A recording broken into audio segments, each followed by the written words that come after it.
Well, welcome back, everyone, to our online program. And this is our last episode in this topic of addiction in the media, which is particularly pronounced today because of what the media is called the opioid crisis.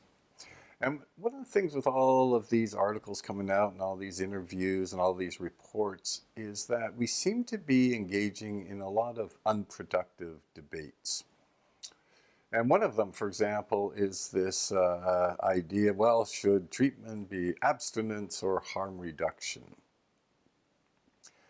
And just to give you some background, historically, at least in North America, we followed what's called this abstinence model.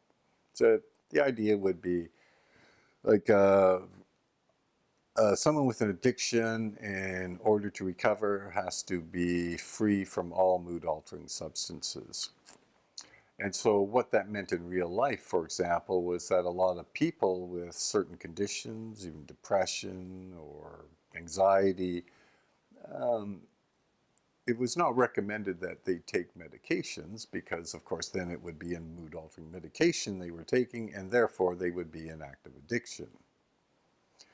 With the introduction of methadone, this threw a lot of people for a loop because methadone is an opioid. And a lot of people were saying, well, why would we give an opioid to someone whose very problem is using opioids? So it didn't make a lot of sense. But in the middle of that kind of thing, then there's this thing called harm reduction. So harm reduction, one of its key principles is that the defining feature of recovery is not complete and total abstinence from all mood-altering substances because, in some cases it may be giving methadone to clients. It may be, as we know from the Naomi Project, giving medical-grade heroin to people with heroin addictions. Or it may be just giving antidepressants or some anxiety medications. And this, there was this tension then that we still hear today in reports, like what's the best way we should go about treating people with addictions, right?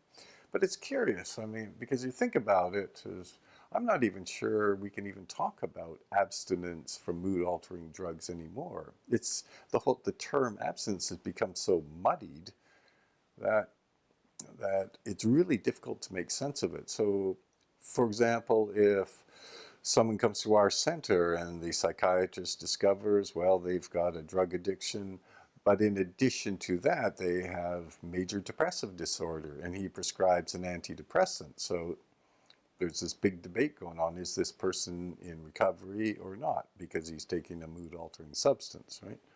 And all of these debates keep going on and on. And one of the notable things in all the talk, in the media talk about treatment, is that there are some treatment providers who have said that they disagree with some medications. For example, one of the recent ones is Suboxone. Or they may disagree with methadone, even though the scientific research says, no, this is, these are viable medications and they help people in recovery. And so this curious phenomenon is happening that treatment providers may be making decisions on how to treat clients based on their personal ideas as opposed to what the scientific research states, which is really curious in the healthcare field because we're always supposed to be scientifically based in our things. Whether we personally agree with it or not, we always go with the science. But again, with all the talking that's been going on about drugs and addiction, this is another debate that keeps coming up. And I'm not sure why it's there, but it's so prevalent.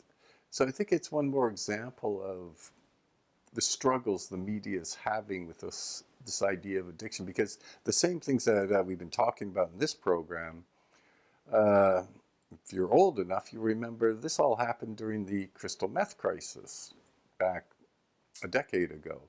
And if you're old enough, you remember this actually is the same conversations we had during the 1970s, during the heroin crisis. In other words, we keep repeating ourselves, right? And sort of rehashing the same ideas over and over again, right?